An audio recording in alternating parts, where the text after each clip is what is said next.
मंगरुळपीर तालुक्यातील शेलू बाजार येथे ऐन बाजाराच्या दिवशी मोठ्या वर्दळीमध्ये कोणतीही नोटीस व पूर्वसूचना न देता लोकांच्या लेआउट संदर्भात कागदपत्राच्या पाहणीला विरोध करून गैरकायदेशीर अतिक्रमण काढल्याप्रकरणी गृहराज्यमंत्री डॉक्टर रणजित पाटील यांनी सार्वजनिक बांधकाम विभाग वाशिम यांना तात्काळ चौकशीचे आदेश दिले। शेलू बाजार येथील 24 मे रोजी सार्वजनिक विभागाने पोलीस ताफा घेऊन कोणतीही नोटीस व पूर्वसूचना न देता चक्क 50 फुटावरील अतिक्रमण काढले। अनेक इमारतींवर गजरात चालवून बांधकाम पाडले। त्यामुळे अतिक्रमण काढताना मोठमोठ्या इमारतीला जेसीबीचा फटका बसल्याने इमारतीचे बांधकाम हादरले आहे। याबाबत शेलू बाजार येथील काही नागरिकांनी गैरकायदेशीर मार्गाने अतिक्रमण काढल्याची तक्रार करून याबाबत सखोल चौकशीची मागणी 27 मे रोजी गृहराज्यमंत्री डॉक्टर पाटील यांच्याकडे शिवार संवाद कार्यक्रमाप्रसंगी केली। त्यानुसार डॉक्टर पाटील यांनी याबाबत सार्वजनिक बांधकाम विभाग वाशिम यांना तात्काळ चौकशीचे आदेश दिले आहे। पवन राठी, के न्यूज, शेलू बाजार।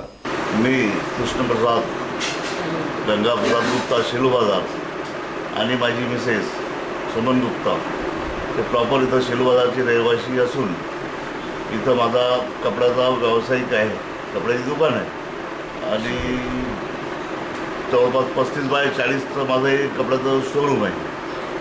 तसंच इथं मला पूर्वसूचना कोणतीच न देता त्या दिवशी पोलीस प्रशासन आणि BNC आले, हे आले आणि यांनी आपल्या काळ्या फिरवणा तालुक्याला पोलीस प्रशासनानं आणि BNC आल्यानं कोणतीच सूचना न देता त्या GCB लावून माझं बांधकाम जे आहे ते पाळायला सुरुवात केली। हेतुपुरस्पर त्यांनी माझंच पाळलं आणि आणखी 1-2 लोक आहेत 50 फुटावर।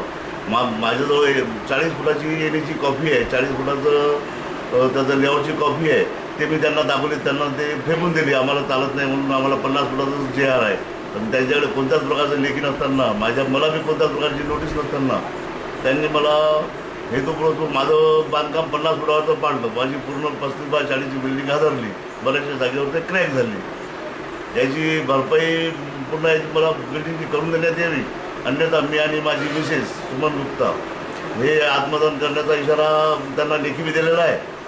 तरी मला पोलीस प्रशासन आणि BNC खातं यांच्याकडून जीवित हाती ते लोक कारण आता गृहराज्यमंत्री हे कोणता निर्णय घेते त्यांची जे चौकशीचे आदेश दिले तर त्याच्या चौकशीवर आम्ही अवलंबून आहोत।